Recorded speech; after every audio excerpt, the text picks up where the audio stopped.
समझना चाह रही हूँ कि INDIA की वजह से आप बिहार में क्यों सरकार से हाथ छोड़ रहे हैं, या वहां क्यों आप महागठबंधन क्यों तोड़ रहे हैं? दो चीजें मैं स्पष्ट करना चाहता हूं।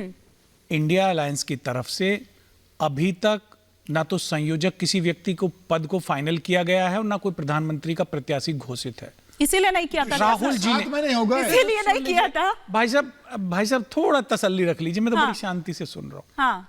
देखिए, प्रधानमंत्री के लिए राहुल जी ने बोला है, अभी 3 दिन पहले उन्होंने एक प्रेस कॉन्फ्रेंस में कहा। खुद कांग्रेस पार्टी का ये एक ऑफिशियल स्टैंड है, खरगे जी ने कई बार बोला है। सबकी सहमति से चुनाव के बाद चुने हुए सांसद देश के लिए एक टिकाऊ सरकार और एक योग्य प्रधानमंत्री का चयन करेंगे। अरे संयोजक तो चुन लो पहले। रास्ता संयोजक आज तक श्री नीतीश कुमार जी के लिए भी अवसर है, ममता बनर्जी चली गई, केजरीवाल चले गए, नीतीश जी चले गए, सब चले गए आपके पास। ज्यादा आप कह रहे हो कि आप आज मेरे को लग रहा है ट्रेनिंग तुरंत लेके आ रहे हो, दोगे सरकार बनने के बोलने नहीं दे रहे। ठीक है, ठीक है। जो ट्रेनिंग आपको देके भेजते हैं वही बोलते हो आप। अरे सर, सब तो आंख दिखा रहे हैं, आप तो ना दिखाइए समीर जी उनको आंख, सब तो उनको आंख दिखा रहे हैं। ठीक है, कंप्लीट कर लीजिए भाई, ऐसा बीच में मत रोकिए। तो ये बात कहना किसी भी व्यक्ति का, किसी भी दल के नेता का, कि हमको इंडिया अलायंस में सम्मान नहीं मिला, हमको ये पद नहीं मिला, वो पद नहीं मिला, तो वो तो ओपन है, खुला हुआ है। बिल्कुल, मैं आज भी मानता हूं जिस प्रकार से जेडीयू की प्रवक्ता ने कहा है कि हम गठबंधन का हिस्सा हैं, महागठबंधन में हैं, इस बात का जवाब तो मेरा ये कहना है कि नीतीश कुमार जी अभी भी देश के भावी प्रधानमंत्री हो सकते हैं। नीतीश कुमार को संयोजक बनाने से। पर समीर जी, भाई साहब, आप कोई राहुल गांधी के ऑफिशियल स्पोक्स पर्सन है जो राहुल गांधी के ऊपर बोल रहे हैं कि राहुल गांधी को क्या आपत्ति थी? नहीं, आप कैसे कह सकते हैं, कैसे कह सकते हैं? उनको ऑफर किया गया, उन्होंने अस्वीकार कर दिया या उन्होंने समय मांगा, ये तो नीतीश कुमार जी बता सकते हैं। लेकिन मैं ये कह सकता हूं, बड़े नेताओं पूरी दृढ़ता के साथ कह सकता हूं कि देश का प्रधानमंत्री, इंडिया अलायंस का प्रधानमंत्री का पद का दावेदार या प्रधानमंत्री या संयोजक सबकी सहमति से तय होगा। न्यूनतम साझा कार्यक्रम पे काम हो रहा है, सीट शेयरिंग के ऊपर समितियां काम कर रही हैं, लगातार बैठकें हो रही हैं। ये कुछ लोग हैं जो बेचारे व्याकुल भारत बने घूमते रहते हैं, व्याकुल भारत लोग हैं। 11 सीटें ट्विटर पे जारी कर दी एक्स पे ऊपर, एक गलत नैरेटिव चलाना उनका काम है। सीधे हमने जयंत चौधरी को दे दीजिए। आपके उत्तर प्रदेश के अध्यक्ष कहते हैं कि हमारी बात नाहिद लारी जी की पार्टी आपको 11 सीटें दे रही है, आपको मंजूर है? रहिए भैया, 11 सीटें दे रही है, सुनिए ना। तो क्या भविष्य क्या है सर, अब बता दीजिए ना। उधर अखिलेश यादव सीटें ऑफर करी हैं, ना करी हैं, ये कांग्रेस के बीच की बात है और सपा के बीच की बात है, इंडिया अलायंस के बीच की बात है। बीच की बात नहीं, भारतीय जनता पार्टी के जो समर्थक हैं। सर, अब आपके बीच की कोई बात रह नहीं गई नाहिद लारी जी, नाहिद लारी जी, अब बीच की बात कोई रह नहीं गई। आप देखिए, एक एक कर सब छिटक रहे हैं। समाजवादी पार्टी गए हैं, बल्कि कह रहे हैं तो बात में दम होगा। आपके पेट में दर्द क्यों है? मैं तो समीर जी को दर्द एक रिएक्शन जरा मैं नाहिद लारी खान से ले लूं आपकी इस बात पर नाहिद लारी जी। फिर एक बड़ी खबर आ रही है, उसका रुख करना है मुझे।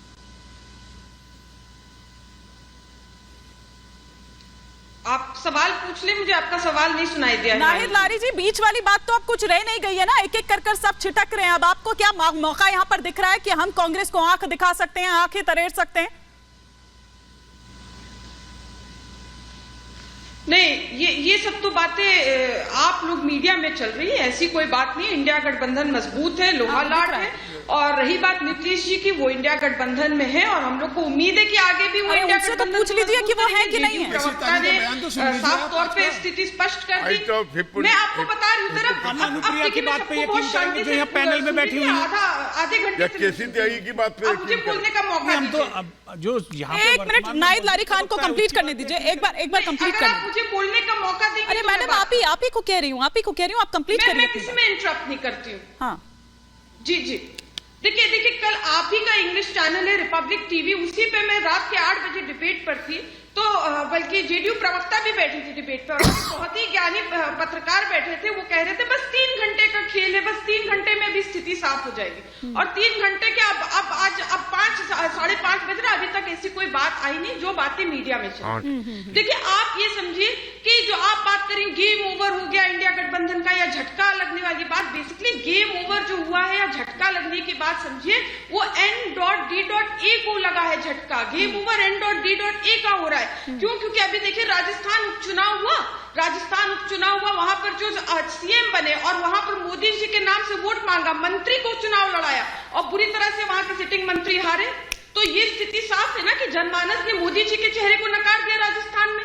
तो आप ये समझे कि अभी जो बिहार को लेकर इतनी व्याकुल हो रही है बीजेपी, क्यों व्याकुल हो रही है, किस बात के लिए बैठ के कर रही, क्यों व्याकुल है? क्योंकि बीजेपी को मालूम है ना कि बिहार से 0 सीट मिलेगी, बुरी तरह से क्या दरअसल यही बात है क्या समीर जी?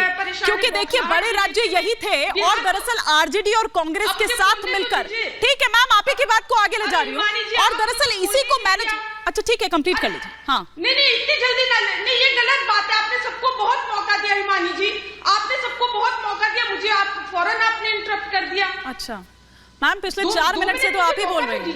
हाँ अरे नहीं मैं 4 मिनट एकदम नहीं। अच्छा ठीक है, आप अपनी बात कंप्लीट करिए मैडम, कंप्लीट करिए, ठीक है कंप्लीट करिए। बिहार, हाँ बस एक सेकंड में, बिहार में भी इनका पत्ता गोल होगा बीजेपी का और महाराष्ट्र में भी इनका कुर्ता सफाया होगा। ये वो पार्टी है जो कह रही थी कि पंजाब में जब इनका अलायंस कैप्टन से हो गया था तो कह रहे थे अब हम जीत जाएंगे, अब हम बहुत अच्छा आगे बढ़ जाएंगे, और मीडिया आपका चैनल भी बोल रहा था बहुत अच्छा बीजेपी करेगी। क्या नतीजा हुआ? 1% वोट मिला, 1 सीट मिली, और अभी उपचुनाव में तो 4थे पोजीशन पे थी बीजेपी, वहां बीएसपी से भी पीछे थी। हाँ। तो इसलिए आप ये समझिए कि होश उड़े हुए हैं। N.D.A से 20 साल से N.D.A तहखाने में बंद था और इंडिया अलायंस की नकल में तहखाने से निकला, लेकिन नकल के लिए भी तो अकल चाहिए। सिर्फ एक दिन निकला और फिर तहखाने में बंद हो गया। ये कोई गठबंधन है? N.D.A इंडिया अलायंस है, ये अलायंस है, ये 130 करोड़ जो सीट शेयर नहीं कर पा रहा अब तक, ये है अलायंस, और कह रहे हैं कि हम हर जगह एकला चलेंगे, ये अलायंस होता है। ठीक है नाहिद लारी जी, आपकी बात, आपने अपनी बात रखी। एक बड़ी खबर आ रही है फिर समीर जी से मैं इस पर, हिंदुस्तानी आवामी मोर्चा पार्टी की जो बैठक है उसका समय अब बदला गया है। अब शाम 6 बजे होगी पार्टी की बैठक। हर जगह देखिए, हर दल पर जो बैठक है वो दरअसल हो रही है, और उसे लेकर जो बड़ी खबर है वो इस वक्त सामने आ रही है। लेकिन समीर जी, मैं आपसे उस बात को कहूंगी जो नाहिद लारी खान थोड़ी देर पहले यहाँ पर कह रही थी कि यार दरअसल उसी को मैनेज करने की कोशिश हो रही है, और इसीलिए बीजेपी को ये लगा, भाई उन्होंने भी तो अपना इंटरनल सर्वे कराया होगा, उनको लगा होगा कि नुकसान हो रहा है, क्यों हो रहा है, तो क्यों ना हम जो हमारा नेचुरल एलाई है उसी के साथ चले जाएं। और अगर स्टेट वाइज देखें तो बिहार हो गया, महाराष्ट्र हो गया, बंगाल हो गया, ये वो बड़े राज्य थे जहां से कड़ी चुनौती मिल सकती थी एनडीए को।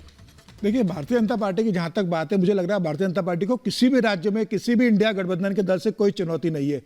अगर अब मैं बिहार की बात करता हूं तो बिहार के अंदर भारतीय जनता पार्टी बिना नीतीश कुमार के अपने दम पर आज की तारीख में 40 में से 35 सीटें जीतने की स्थिति के अंदर थी। भारतीय जनता पार्टी को नीतीश की जरूरत नहीं थी। नीतीश कुमार ने भारतीय जनता पार्टी का दरवाजा खटखटाया है। नीतीश कुमार जानते हैं कि लालू प्रसाद के साथ चुनाव लड़कर मैं कैसे वोट मांगूंगा, जिस परिवारवाद का मैं विरोध करता हूं। एक एक करके अनुप्रिया जी भी कुछ रिएक्शन, एक एक करके आज अकेले अपने दम पर सत्ता लाने की स्थिति में है, और नीतीश कुमार खुद भारतीय जनता पार्टी के पास आए। क्या दम है? एक एक करके